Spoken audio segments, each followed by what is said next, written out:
You've probably seen these all over YouTube, these beautiful custom thumbnails that promote the videos that people upload to their YouTube channel.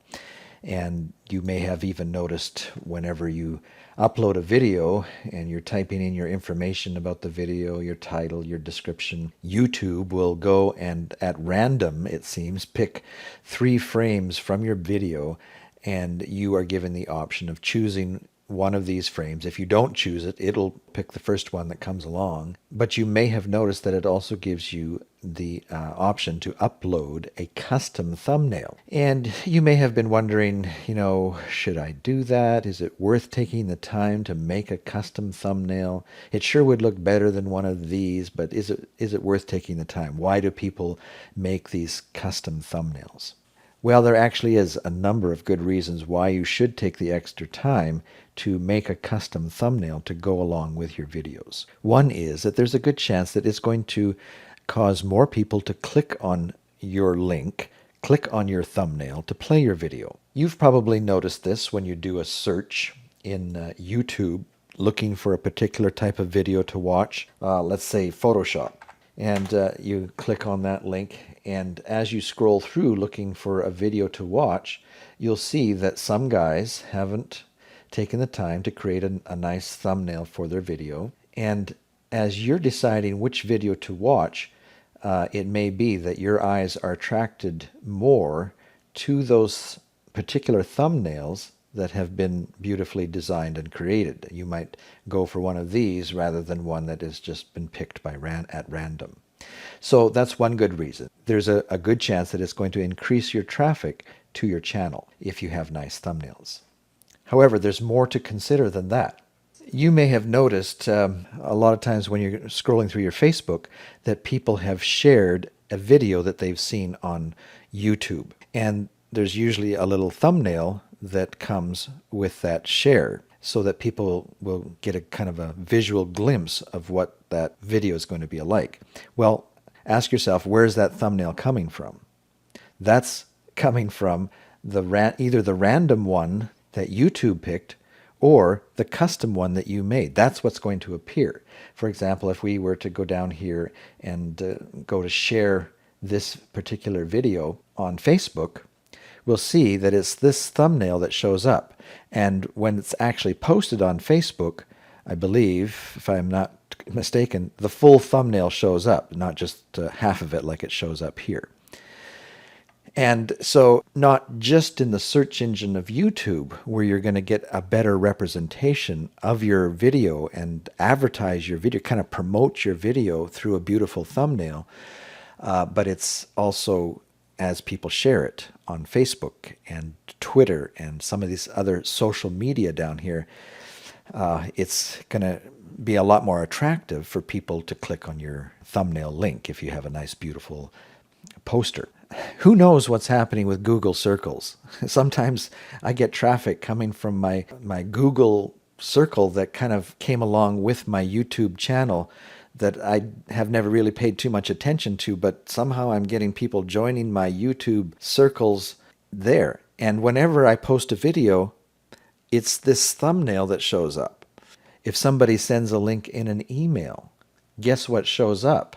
Along with the link, the thumbnail of the video shows up.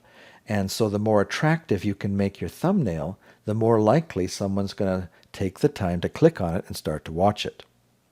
So there's a lot of good reasons why you should take the time, the extra time, to make a nice thumbnail to go along with your video. Now, a good place to start for some information on thumbnail optimization is a article that has been created by YouTube, and I'll provide the link for this in the description area of this tutorial. It has a lot of good ideas of what you should try and do, what kind of images work better than others. It gives you some information about the pixel dimensions to be the right size for a standard 16:9 aspect ratio for your thumbnails. So a lot of great information here that you can start with as you try and decide the best approach to making a thumbnail for your video that'll give you the best results. All right, but in this tutorial, we're going to show you how to create these thumbnails in Photoshop. And we're going to start with a new document in Photoshop. And we're going to start our document with the pixel recommendations of YouTube. So let's change our inches to pixels here. And for internet use, we're going to go with 72 pixels per inch. And we're going to type in the dimensions that YouTube has recommended, 640 by 360. And we could, for the background, either leave it white or transparent, doesn't really matter. So we'll hit OK. And that gives us a new document with the perfect dimensions for a thumbnail for YouTube. And if all you intend to do is add a nice image as your thumbnail, well, what you could do at this point is just open up an image. Let's say we want to use this image here for our thumbnail. Just bring it into Photoshop by double-clicking on it from your file browser. And the first thing that you'll want to do is make sure it's the right size. And what we need to do at this point then is resize the image that we brought in. The camera sizes are way too big to fit into our small window that we've just created for our new thumbnail document. And how you resize in Photoshop is simply just hit the Control, Alt, and I keys. And that brings up a dialog box. We'll change the resolution to 72.